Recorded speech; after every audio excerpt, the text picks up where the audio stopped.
Hello everyone, welcome back to the channel. Top 500 computer MCQ series का आज है part 10 और इस सीरीज का ये लास्ट वीडियो है जिसमें हम टॉप 50 नए एमसीक्यू कवर करेंगे। अगर आप इस सीरीज को स्टार्टिंग से देखना चाहते हैं तो प्लेलिस्ट क्रिएटेड है, चैनल के प्लेलिस्ट सेक्शन में जाकर आप कंप्लीट देख सकते हैं। चलिए शुरू करते हैं आज का वीडियो। पहला प्रश्न है, एमएस वर्ड में पेज की विषय सामग्री के बैकग्राउंड में आभासी टेक्स्ट, जिसे घोस्ट टेक्स्ट भी कहते हैं, सम्मिलित करने के लिए किसका उपयोग किया जाता है? विकल्प ए, बी, सी और डी दिया गया है।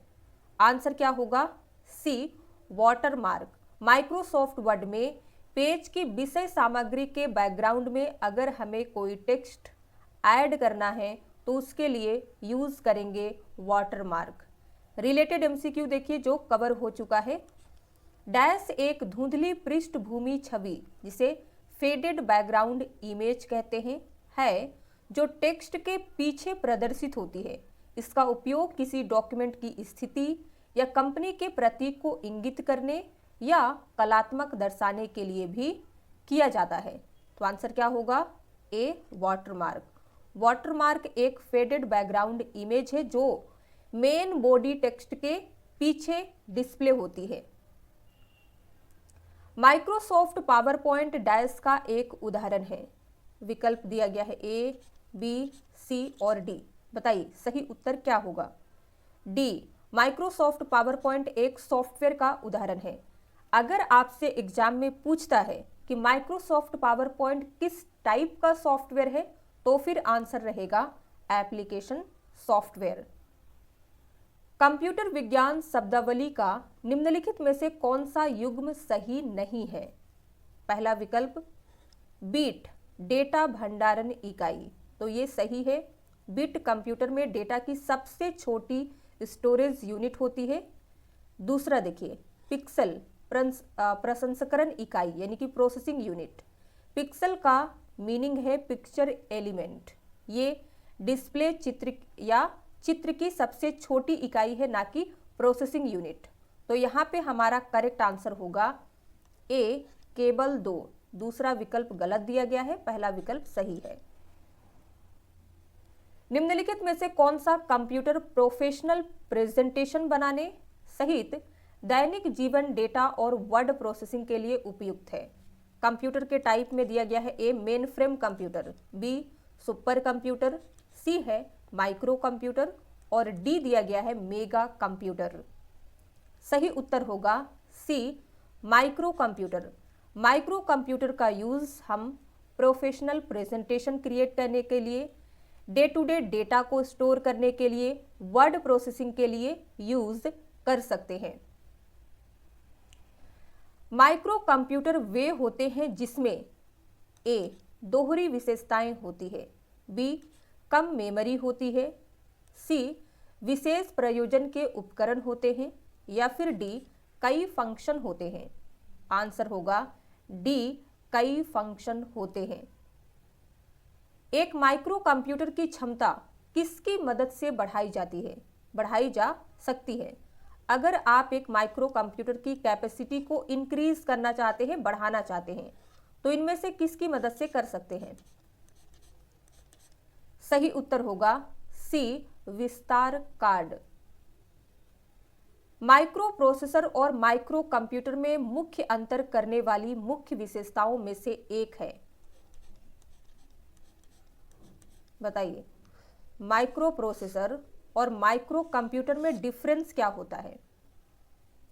सही उत्तर होगा सी, माइक्रो प्रोसेसर में इनपुट आउटपुट डिवाइस नहीं होते हैं, क्योंकि माइक्रो प्रोसेसर अपने आप में एक प्रोसेसिंग डिवाइस है।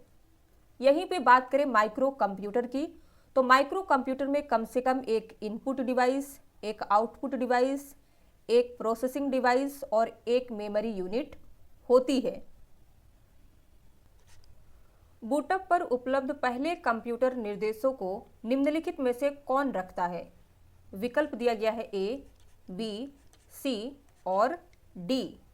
सही उत्तर क्या होगा? बी, रोम बायोस। रोम को कहा जाता है रीड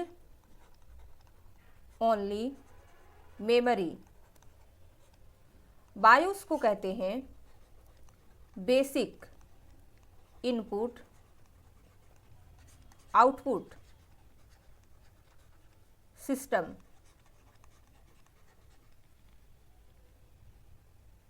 डैश एक चित्र संबंधी या इमेज का फाइल एक्सटेंशन है। आंसर है सी, टिफ, TIFF। ये एक इमेज फाइल एक्सटेंशन है जिसकी फुल फॉर्म होती है टैग्ड इमेज फाइल फॉर्मेट। इसका यूज हाई क्वालिटी वाले इमेजेस और स्कैन की गई इमेज के लिए किया जाता है। यहीं पे बात करें MP3, ये ऑडियो फाइल फॉर्मेट है। MOV और MPEG वीडियो फाइल फॉर्मेट है। यह सही नेटवर्क पतों को छुपाता है और नेटवर्क में प्रवेश करने और छोड़ने वाले सभी संदेशों को इंटरसेप्ट करने के लिए उपयोग किया जाता है। बताइए इनमें से किसका यूज किया जाता है?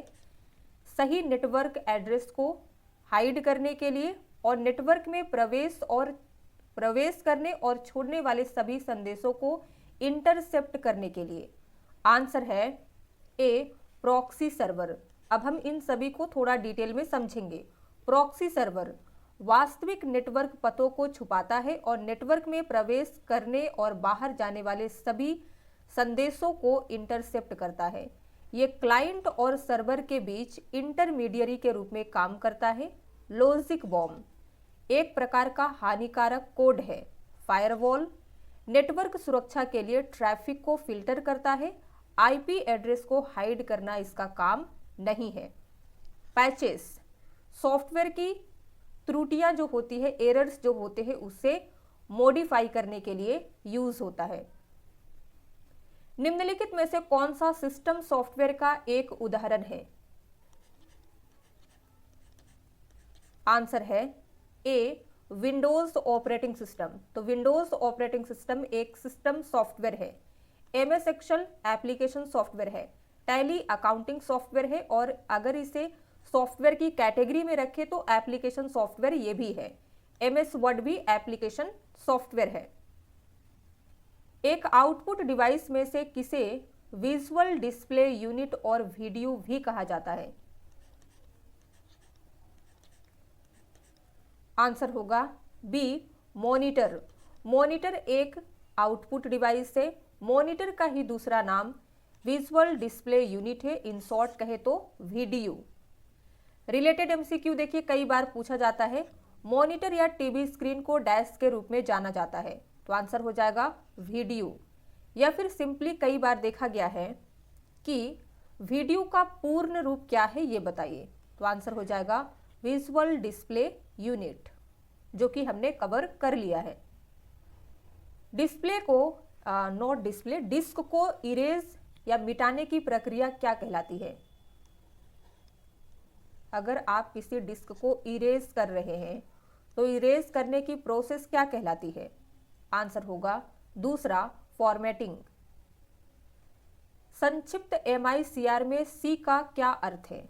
कई बार क्या होता है आपसे कंप्लीट फुल फॉर्म नहीं पूछता है, किसी शॉर्ट फॉर्म में से एक कैरेक्टर की फुल फॉर्म पूछ लेता है। यहाँ पे आपको बताना है कि C को क्या कहते हैं, तो आंसर होगा C, कैरेक्टर। MICR का कंप्लीट फुल फॉर्म होता है magnetic ink character recognition. Exam में आपसे कुछ भी पूछ सकता है, या तो कंप्लीट फुल फॉर्म पूछ लेगा या फिर पूछेगा कि MICR में M क्या होता है, या I किसे कहते हैं, R क्या होता है, या फिर C क्या है। स्टोरेज डिवाइस में सूचना के प्रत्येक टुकड़ों को उसके स्थान के लगभग समान समय में पढ़ने और लिखने की क्षमता है। स्टोरेज डिवाइस अगर उसमें कोई इंफॉर्मेशन है तो उसके हर पीस को उसके स्थान के लगभग सेम टाइम में रीड और राइट करने की कैपेसिटी को क्या कहते हैं, तो आंसर होगा डी, रैंडम एक्सेस। एक सॉफ्टवेयर जो किसी कंप्यूटर सिस्टम या फाइल को मलवेयर से बचाता है, उसे स्कैन करता है, उसका पता लगाता है और उसे रिमूव करता है कहलाता है। बताइए इनमें से कौन सा कंप्यूटर सिस्टम सॉफ्टवेयर है जो मलवेयर से हमारे सिस्टम को बचाता है, मलवेयर को स्कैन करता है, उसका पता लगाता है और मलवेयर अगर हमारे सिस्टम में होता है तो उसे रिमूव करता है। आंसर होगा तीसरा, एंटीवायरस। कई बार एग्जाम में इस तरीके से प्रश्न देखा गया है, अपने कंप्यूटर को वायरस से कैसे बचाएं, तो आंसर हो जाएगा एंटीवायरस द्वारा। कथन पहला दिया गया है, सिस्टम सॉफ्टवेयर हार्डवेयर का प्रबंधन करता है और एप्लीकेशन सॉफ्टवेयर को चलाने के लिए एक वातावरण प्रदान करता है। सिस्टम सॉफ्टवेयर जैसे कि ऑपरेटिंग सिस्टम हार्डवेयर को मैनेज करता है और एप्लीकेशन सॉफ्टवेयर को रन करने के लिए वातावरण प्रोवाइड करता है। तो ये स्टेटमेंट बिल्कुल सही दिया गया है। दूसरा देखिए, एप्लीकेशन सॉफ्टवेयर कार्यों को निष्पादित करने के लिए हार्डवेयर घटकों के साथ सीधे इंटरैक्ट करता है। एप्लीकेशन सॉफ्टवेयर सामान्यतः हार्डवेयर के साथ डायरेक्ट इंटरैक्ट नहीं करता है, बल्कि सिस्टम सॉफ्टवेयर के माध्यम से हार्डवेयर का यूज करता है। तो दूसरा विकल्प गलत दिया गया है। अब हमें निम्नलिखित में से कौन सा कथन सही है ये बताना है, ए, बी, सी और डी में से। तो आंसर क्या होगा? ए, केवल पहला सत्य है। निम्नलिखित में से कौन से दो कार्य सभी ऑपरेटिंग सिस्टम द्वारा किया जाता है, चाहे वो विंडोज ऑपरेटिंग सिस्टम हो, मैक ऑपरेटिंग सिस्टम हो, लिनक्स ऑपरेटिंग सिस्टम हो या MS DOS हो आदि। ए, माउस की मरम्मत करना। तो क्या ऑपरेटिंग सिस्टम माउस की मरम्मत करता है? तो आंसर होगा नहीं। डेटा लॉगिंग, तो डेटा लॉगिन करने का भी काम ऑपरेटिंग सिस्टम नहीं करता है। सी देखिए, मेमोरी सहित सिस्टम संसाधनों को प्रबंधित करना, तो ये काम तो ऑपरेटिंग सिस्टम करता है।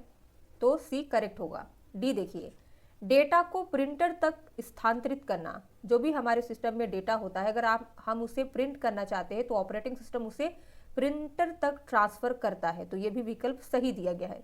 ई देखिए, चित्र बनाना, कोई इमेज क्रिएट करना ऑपरेटिंग सिस्टम का काम नहीं है।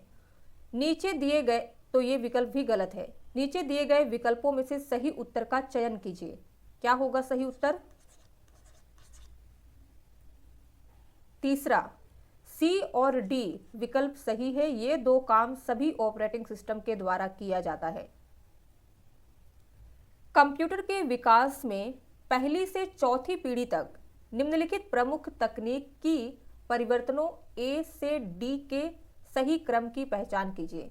यानी कि फर्स्ट पीढ़ी से लेकर चौथी पीढ़ी में कौन कौन से इलेक्ट्रॉनिक कंपोनेंट का यूज किया गया था, यहाँ पे मेंशन किया गया है। इन्हें आपको सही क्रम में अरेंज करना है। यानी कि पहले जनरेशन में किसका यूज हुआ, दूसरे में किसका, फिर तीसरे में किसका। तो पहले जनरेशन में किसका यूज हुआ था? तो वैक्यूम ट्यूब फर्स्ट में आएगा। दूसरा में आएगा ए, ट्रांजिस्टर। तीसरा में आ जाएगा एकीकृत सर्किट और फोर्थ में आ जाएगा माइक्रो प्रोसेसर।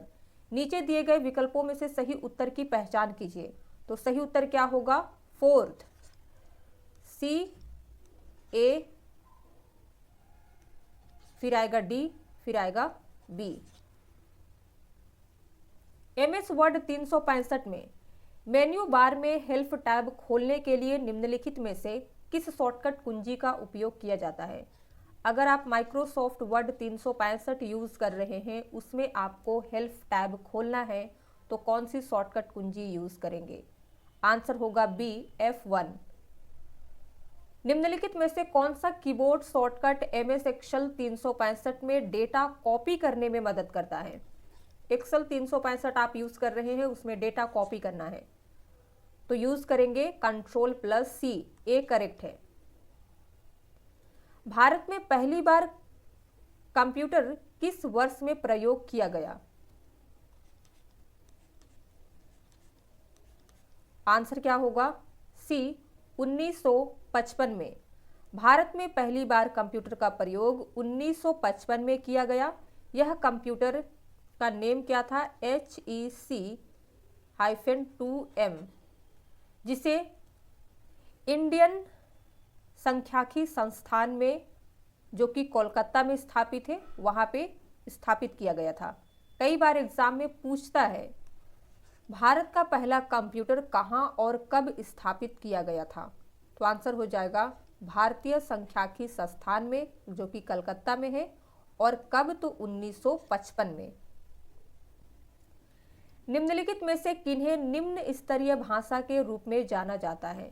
पहला विकल्प मशीन भाषा, दूसरा है असेंबली भाषा, तीसरा है उच्च स्तरीय भाषा और चौथा है प्राकृतिक भाषा। सही उत्तर क्या होगा? ए, बी, सी और डी में से ए, पहला और दूसरा, यानी कि मशीन और असेंबली लैंग्वेज को निम्न स्तरीय भाषा यानी कि लो लेवल लैंग्वेज कहते हैं। हाई लेवल लैंग्वेज में आएगा C++, पाइथन, जावा आदि। प्राकृतिक लैंग्वेज कौन से होते हैं? जो हम डे टू डे बोलते हैं, जैसे हिंदी, इंग्लिश, संस्कृत, उर्दू आदि। डैश निम्न स्तरीय भाषा प्रोग्राम का मशीन कोड में अनुवाद करता है। अगर हमें लो लेवल लैंग्वेज को मशीन कोड में बदलना है तो किसका यूज करेंगे? आंसर होगा C, assembler. Assembler low level language को मशीन कोड में कन्वर्ट करता है।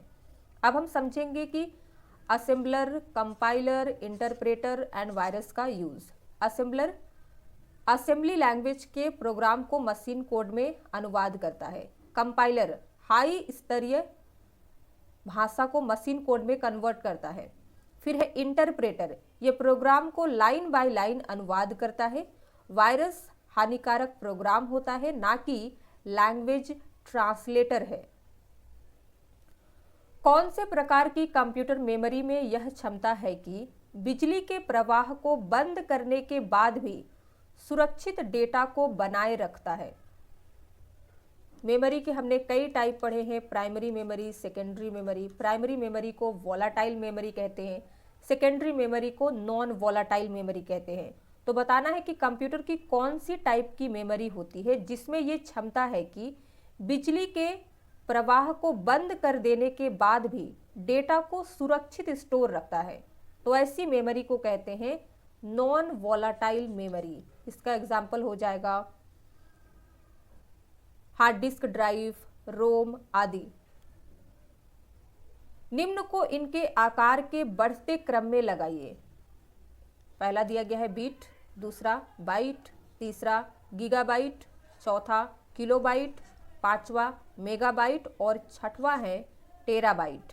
बढ़ते क्रम में लगाना है, यानी कि सबसे पहले हम छोटा, फिर उससे बड़ा, फिर उससे बड़ा आगे बढ़ेंगे। तो यहाँ पे हमारा राइट आंसर होगा बी।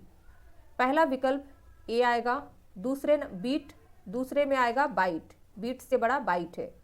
तीसरे में आएगा किलोबाइट, ये तीसरा होगा। चौथा क्या होगा? मेगाबाइट। फिर फिफ्थ में आएगा 5वें नंबर पे गीगाबाइट और लास्ट में आएगा टेराबाइट। मेमोरी यूनिट का कार्य डैश है। अगर आपसे पूछा जाए कि कंप्यूटर में मेमोरी यूनिट का यूज क्या है, मेमोरी यूनिट क्या काम करती है, तो आंसर क्या बताएंगे? आंसर हो जाएगा डी, डेटा, निर्देश, संसाधित परिणामों को होल्ड करना। मेमोरी यूनिट होल्ड करती है डेटा, निर्देश और प्रोसेस किए गए रिजल्ट को। कंप्यूटर किसके लिए प्रयोग किया जाता है? अगर आपसे इन जनरल पूछ ले कि कंप्यूटर का यूज किसके लिए करते हैं और आपको विकल्प दिया जाता है ए कंप्यूटिंग, दूसरा दिया गया है वर्ड प्रोसेसिंग, तीसरा विकल्प दिया गया है स्टोरिंग डॉक्यूमेंट्स और डी दिया गया है ये सभी, तो आंसर आप किस पे लगाएंगे? डी, इन सभी काम के लिए हम कंप्यूटर का यूज करते हैं।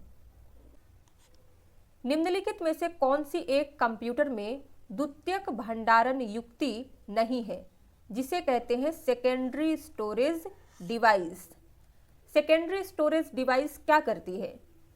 ये डेटा को स्थायी रूप से स्टोर रखती है।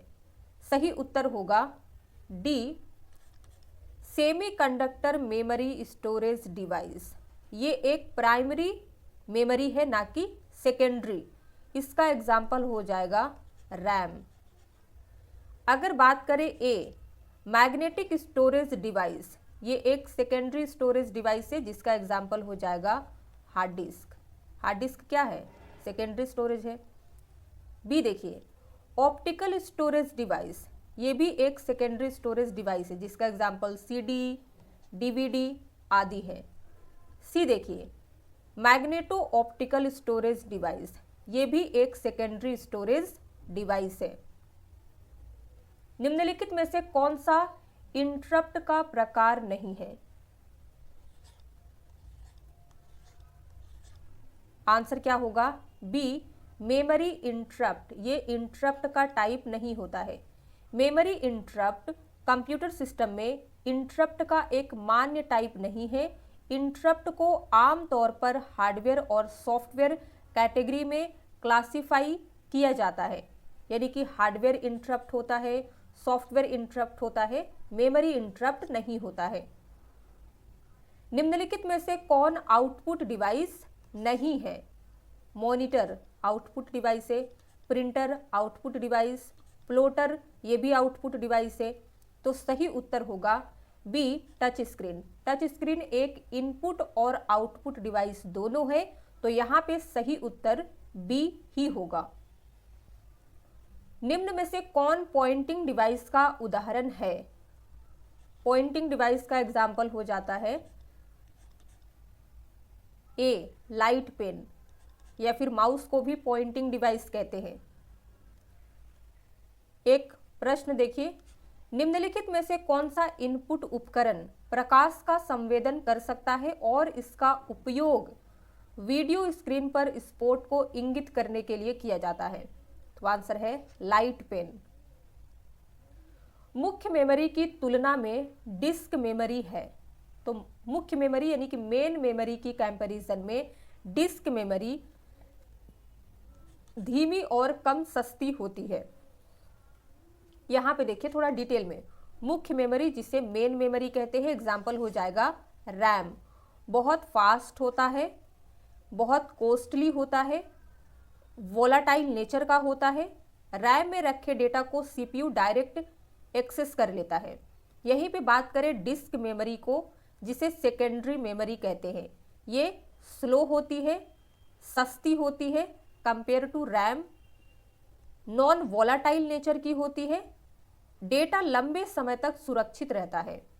इसीलिए मुख्य मेमोरी की तुलना में डिस्क मेमोरी धीमी और कम सस्ती है। निम्नलिखित में से कौन सा कथन एक फाइल एक्सटेंशन के महत्व को दर्शाता है? अगर आपसे कहे कि फाइल एक्सटेंशन का यूज कंप्यूटर में क्यों होता है, तो आप क्या आंसर देंगे? थोड़ा सोचिए, या फिर आपको फाइल एक्सटेंशन के थ्रू क्या जानने को मिलता है?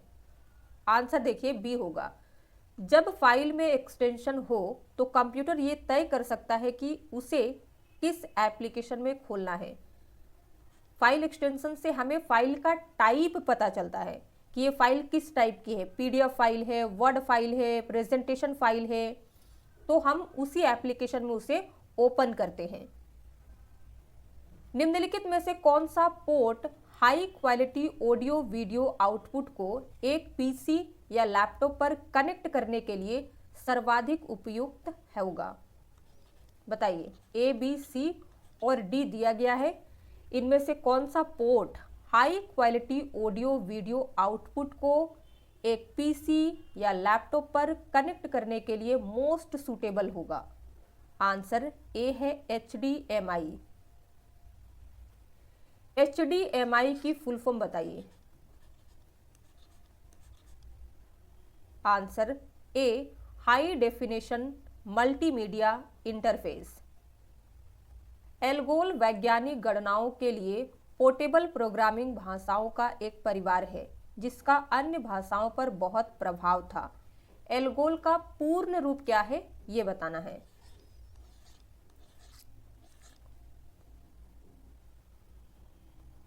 आंसर होगा सी, एल्गोरिथम भाषा। सीमोस सेमीकंडक्टर तकनीक है जिसका उपयोग ट्रांजिस्टर में किया जाता है, जो आज के अधिकांश कंप्यूटर माइक्रो चिप्स में निर्मित होते हैं। निम्नलिखित में से CMOS का पूर्ण रूप क्या है? कई बार क्या होता है, आपसे डायरेक्ट पूछ लेगा कि COMS की फुल फॉर्म क्या है, या फिर उसे डिटेल में डिस्क्राइब कर दिया जाता है कि CMOS यानी कि CMOS क्या है, फिर आपको फुल फॉर्म बताना होता है। तो हमें फुल फॉर्म से मतलब है, हमें फुल फॉर्म क्या होती है ये याद कर लेना है, फिर चाहे एग्जाम में प्रश्न किसी भी तरीके से पूछे आप उसका आंसर जरूर से दे पाएंगे। तो यहाँ पे करेक्ट आंसर क्या होगा? बी, पूरक मेटल ऑक्साइड सेमीकंडक्टर, जिसे कंप्लीमेंट्री मेटल ऑक्साइड सेमीकंडक्टर कहते हैं। कंप्यूटर के क्षेत्र में VGA का अर्थ है, सही उत्तर है ए, वीडियो ग्राफिक्स एरे। जिस कंप्यूटर में एनालॉग और डिजिटल कंप्यूटरों के लक्षण होते हैं उसे क्या कहते हैं? अगर कोई कंप्यूटर है जिसमें एनालॉग और डिजिटल दोनों कंप्यूटर के कुछ ना कुछ सिम्टम्स है, लक्षण है, तो ऐसे कंप्यूटर को क्या कहेंगे? आंसर होगा डी, हाइब्रिड कंप्यूटर, क्योंकि हाइब्रिड कंप्यूटर एनालॉग और डिजिटल कंप्यूटर का कॉम्बिनेशन होता है। अस्थायी डेटा स्टोरेज मेमोरी के बारे में कौन सा कथन सही है? ए, यह डेटा को तब भी बनाए रखता है जब पावर मिलना बंद हो जाता है। ए गलत है, क्योंकि जब पावर मिलना बंद हो जाता है अस्थायी मेमोरी का डेटा मिट जाता है। बी, इसका उपयोग स्थायी डेटा स्टोरेज के लिए किया जाता है। ये भी गलत है, अस्थायी डेटा स्टोरेज के लिए किया जाता है, ना कि स्थायी। सी, इसका उपयोग अभिलेखीय उद्देश्यों के लिए किया जाता है। ये भी गलत है। करेक्ट आंसर होगा डी, यह आमतौर पर हार्ड ड्राइव स्टोरेज से तेज होता है। हार्ड ड्राइव यानी कि जो मान लीजिए सेकेंडरी स्टोरेज डिवाइस होती है उससे फास्ट काम करता है। निम्नलिखित में से किस सुपर कंप्यूटर को भारतीय वैज्ञानिकों द्वारा विकसित किया गया? यहाँ पे सुपर कंप्यूटर के नेम आपको दिए गए हैं। इंडियन साइंटिस्ट के द्वारा कौन सा सुपर कंप्यूटर डेवलप किया गया था? आंसर होगा ए, परम। इंडियन सुपर कंप्यूटर के साइंटिस्ट का नाम क्या है आपको कमेंट में लिख के बताना है। इसी सीरीज में मैंने आपको बताया है, तो अगर आप याद कर पा रहे हैं तो जरूर से लिखिएगा, एग्जाम में कई बार पूछा जा चुका है। रैम किससे बना होता है? जिसे कहते हैं रैंडम एक्सेस मेमोरी। ये किससे बना होता है? आंसर होगा तीसरा, सेमीकंडक्टर्स। निम्नलिखित में से कौन सा विकल्प मेमोरी यूनिट्स को उनकी संग्रह क्षमता के अनुसार अवरोही क्रम, जिसे कहते हैं डिसेंडिंग ऑर्डर, या फिर सबसे बड़ी से सबसे छोटी में सही रूप में व्यवस्थित करता है? सारा चीज आपको प्रश्न में ही समझा दिया गया है। अगर आपको अवरोही क्रम का मीनिंग नहीं पता तो इसे डिसेंडिंग ऑर्डर कहते हैं। डिसेंडिंग ऑर्डर भी अगर आप नहीं समझ पाते हैं तो आपको बताया जा रहा है कि सबसे बड़ी से सबसे छोटी की ओर आपको जाना है। तो करेक्ट आंसर क्या होगा? ए, बी, सी और डी में से डी, सबसे बड़ा है TB, greater than GB, greater than MB, greater than KB. यहाँ पे ए, बी और सी गलत है, क्योंकि टीबी ग्रेटर देन एमबी यहाँ पे दिया गया है। फिर ग्रेटर देन जीबी, तो जीबी बड़ा होता है इससे, तो ये इनकरेक्ट हो गया। बी गलत क्यों है? क्योंकि यहाँ पे आप देख सकते हैं एमबी होता है ना कि एमई। सी गलत क्यों है? जीबी ग्रेटर देन टीबी दिया गया है, इसलिए ये गलत है। निम्नलिखित में से कौन सी मेमोरी यूनिट सबसे बड़ी मानी जाती है? कंप्यूटर सिस्टम में इनमें से कौन सी मेमोरी यूनिट है जिसे सबसे बड़ा माना जाता है? आंसर होगा डी, योटाबाइट, जिसे इन शॉर्ट YB कहते हैं। निम्नलिखित में से कौन सा कथन गलत है? आंसर देखिए बी होगा, कैश मेमोरी डेटा को स्थायी उपयोग के लिए स्टोर करती है। ये गलत है, कैश मेमोरी डेटा को अस्थायी उपयोग के लिए स्टोर करती है। अब देखिए कैश मेमोरी के बारे में ए, सी और डी सही दिया गया है, इसे भी रीड कर लेते हैं, आपको पता होना चाहिए। कैश मेमोरी उन प्रोग्रामों को रखती है जिन्हें कम समय में चलाया जा सकता है, यानी कि आप जल्द ही उसे एक्सेस करने वाले हैं। सी, कैश मेमोरी मुख्य मेमोरी से तेज होती है। तो ये भी सही है, कैश मेमोरी कंप्यूटर सिस्टम की सबसे फास्टेस्ट मेमोरी कहलाती है। कैश मेमोरी का आकार आमतौर पर छोटा होता है। तो ये भी सही है। मेमोरी और स्टोरेज में क्या अंतर है? अगर आपसे पूछा जाए कि कंप्यूटर मेमोरी और कंप्यूटर स्टोरेज में डिफरेंस क्या होता है, तो क्या बताएंगे? करेक्ट आंसर ए होगा। मेमोरी अस्थायी होती है यानी कि टेम्पररी होती है, और स्टोरेज स्थायी होती है यानी कि परमानेंट नेचर का होता है। यहाँ देखिए, मेमोरी जैसे रैम वोलाटाइल होती है, बिजली बंद होने पर डेटा मिट जाता है।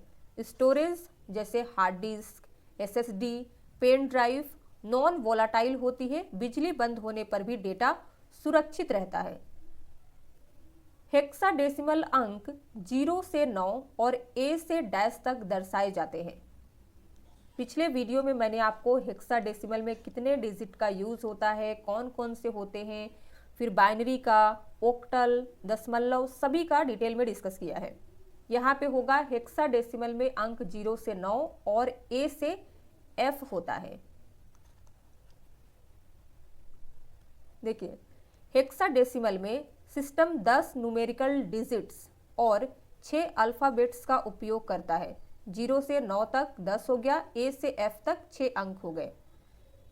Hexadecimal numbering system base of 16 system का उपयोग करता है और लंबे बाइनरी मानों का प्रतिनिधित्व करने के लिए एक पॉपुलर विकल्प है, क्योंकि उनका फॉर्मेट काफ़ी कॉम्पैक्ट और समझने में बहुत आसान होता है। निम्नलिखित में से कौन सा हेक्साडेसिमल संख्या को दर्शाने के लिए प्रयोग किया जाने वाला अक्षर नहीं है? तो हेक्साडेसिमल में ए से एफ तक यूज होता है। तो यहाँ पे हमारा करेक्ट आंसर फोर्थ होगा जी। जी एफ के बाद आता है, तो इसे हेक्साडेसिमल में दर्शाने के लिए नहीं होता है। हेक्साडेसिमल में एफ का यूज हो जाता है, सी होता है और ए होता है। लास्ट प्रश्न देखिए, हेक्साडेसिमल संख्या में कितने अक्षर होते हैं? तो हमने आपको ऑलरेडी बताया, टोटल 6 अक्षर होते हैं, यानी कि अल्फाबेट की बात हो रही है। तो ए, बी, सी, डी, ई और एफ, तो टोटल 6 अक्षर हो गए। एक प्रश्न जिसका उत्तर आपको कमेंट में बताना है। एक वेब पेज मुख्यतः डैश भाषा में लिखा जाता है। दिया गया है ए C++, बी पाइथन, सी HTML, डी है जावा। अगर आपको एक वेब पेज क्रिएट करना है तो इनमें से कौन सा लैंग्वेज यूज करके आप कर सकते हैं, कमेंट में लिख के बताइए। वीडियो पसंद आया हो तो लाइक कर दीजिए, शेयर कर दीजिए। ये सीरीज यहीं पे एंड होती है। अगर आप चैनल पे नए हैं तो सब्सक्राइब कर लीजिए। 2026 में कंप्यूटर के बहुत सारे टॉपिक बाइलिंगुअल सीरीज स्टार्ट होने वाली है, जिसमें हम हिंदी और इंग्लिश दोनों को डिस्कस करेंगे, साथ साथ डिस्कस करेंगे, जिससे सभी स्टूडेंट्स के लिए इक्वली बेनिफिशियल होगा।